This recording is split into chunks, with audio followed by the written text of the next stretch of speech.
Alright team, how's things? Thank you for your time, thank you for listening. This is the LVD Sport reaction to what we saw on Saturday night at Wembley, one of the most incredible occasions, atmospheres and events that I can recall in the sport of boxing. Daniel Dubois putting on the performance of his lifetime. A lot of people have predicted a Dubois victory. I wasn't one of them. I said Joshua inside 5. But I don't think too many people would have predicted such a one-sided battering that we saw, which raises so many questions. And I have so many different directions and directions I want to go in, topics I want to cover as to regards what we saw on Saturday. I'm not quite sure if I want to cram it all into one episode. I don't want to take up too much of your time. And besides, I doubt if anyone's listening anyway. But we'll start at the start of the main event. The ring entrance themselves, if you saw them, Daniel Dubois, what a ring entrance that was. That was pure confidence for a man who many people thought would shrink on the biggest night of his career.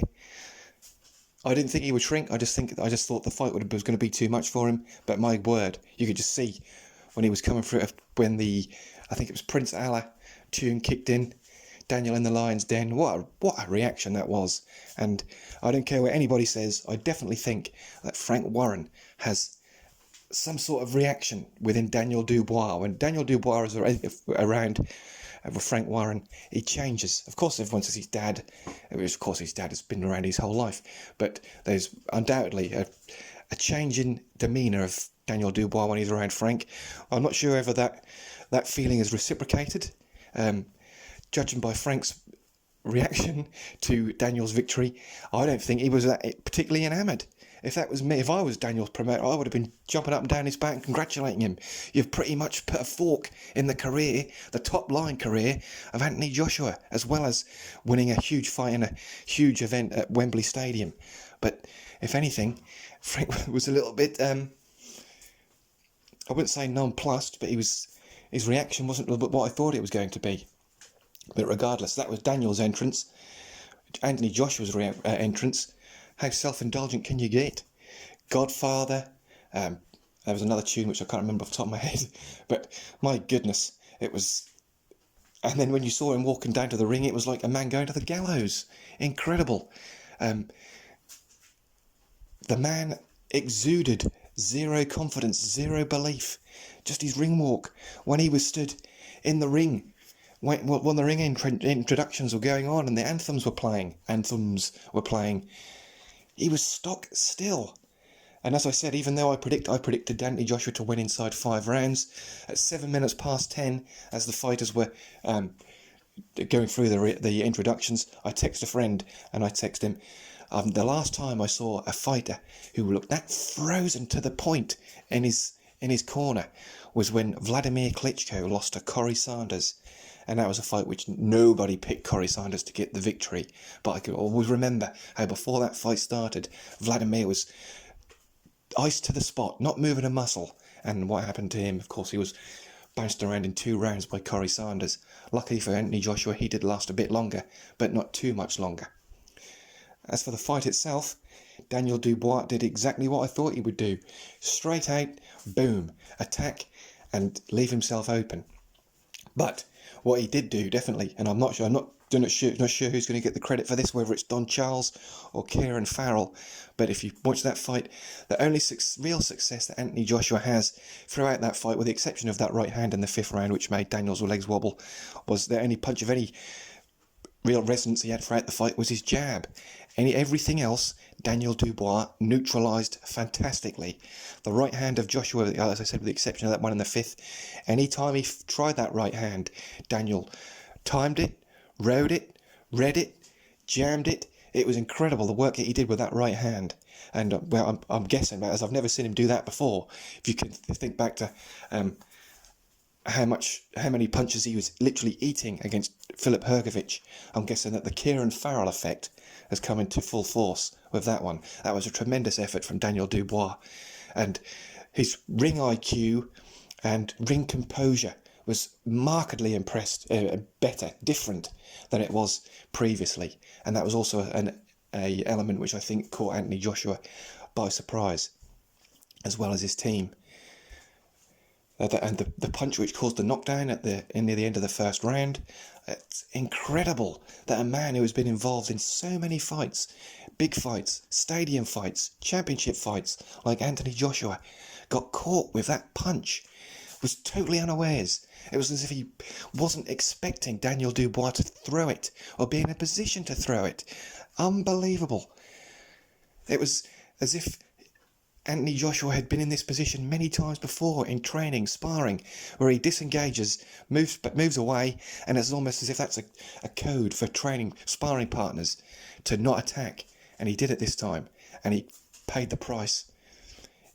An incredible reaction. From that point on, really, essentially, the fight was as good as over. Any time Daniel Dubois landed a flush shot, there was a reaction. Anthony Joshua was totally different to any other time we've seen him. Even against Andy Ruiz, the first fight, when that all fell apart because Anthony Joshua scored that knockdown and thought he was going to walk in and get an easy victory. The Usyk defeats were, of course, different manner whatsoever to what we saw on Saturday. But this one, the manner of that defeat, that is going to be so difficult to bring Anthony Joshua back as a top-line marketable force. The fact now that Anthony Joshua has been mangled in the manner that he has, and that Eddie Hearn is talking up potential fights with Deontay Wilder and Tyson Fury now, when there is the commercial value in those fights. Of course, it's never going to be zero, but when the commercial value in these fights is now at an all-time low, and now Eddie Hearn is willing to push the button on those fights, just, in my opinion, tells you exactly what he thinks of the paying customer. It is fantasy to suggest that Anthony Joshua will take those fights, any one of those fights next. And that, with respect to a Deontay Wilder fight, does Deontay Wilder want to put himself through another training camp just so he can get absolutely banjoed, which is what would happen? Wilder's desire, interest, and whatever in the fight game has absolutely receded since he fell away from PBC and Al Heyman, for whatever reason that is. But that seems to me as if that has happened. And Tyson Fury, as regards a Fury Joshua fight, because that's how it would be billed now that Joshua's taking so many L's, Tyson Fury would definitely be the top billing in that one. But of course, whatever happens regards the Usyk rematch, now that fight has taken on a different set of importance now that Anthony Joshua has lost, and that the next big heavyweight fight or fighter awaiting the winner of Usyk Fury 2 is going to be Daniel Dubois. It is not going to be Anthony Joshua, which is what I think the whole reason for this fight at Wembley taking place was. What is Turki Al Sheikh thinking now? His whole reasons for GEA, the General Entertainment Authority, for taking charge, if you will, of the sport of boxing, was that they could have the pick of the fights that they wanted. Thus far, out of the heavyweight fights, the only one that they have seen to take place, that they wanted to take place under their banner, was Fury Usyk 1, and that was after a delay. Fury Joshua, gone up in smoke. Fury Wilder, gone up in smoke.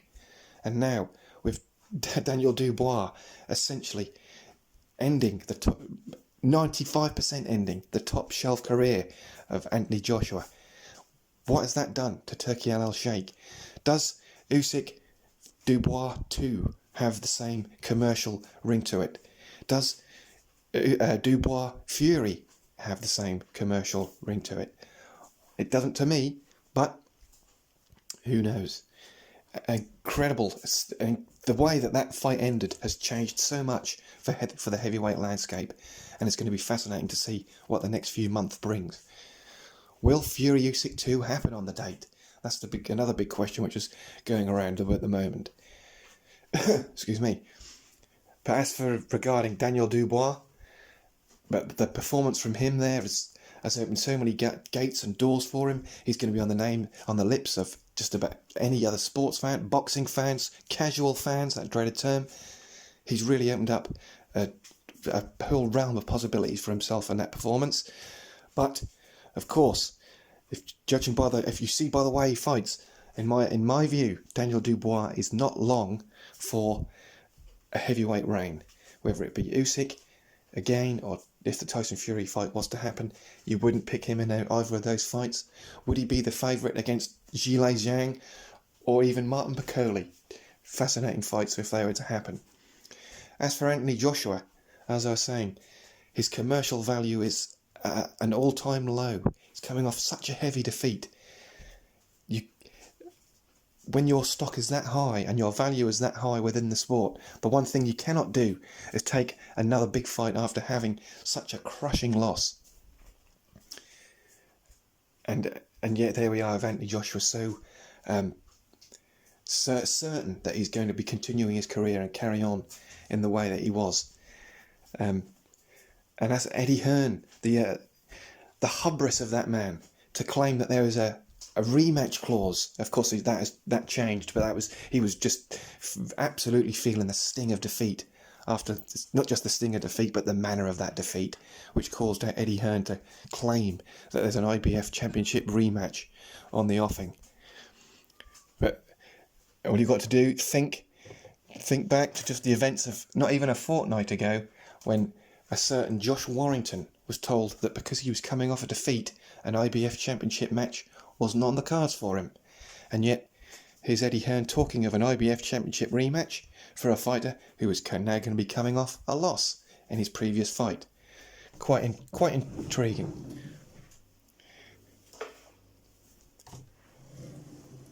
But the crux of the matter for me was the sheer abject nature of that performance from Anthony Joshua. The sheer abject performance of the Anthony Joshua corner. Ben Davison and his boxing academy. The whole demeanour around that corner was off to me. Now you look back, and with the old Johnny Aftertimer specs on, and you look back and you think at the press conference, the final press conference, when Anthony Joshua kept Daniel Dubois waiting in a car. Never seen that before he suddenly decided to get out. And then I think it was, I cannot recall if it was the final press conference or at the weigh-in, when Anthony Joshua asked for the fans to pray for him.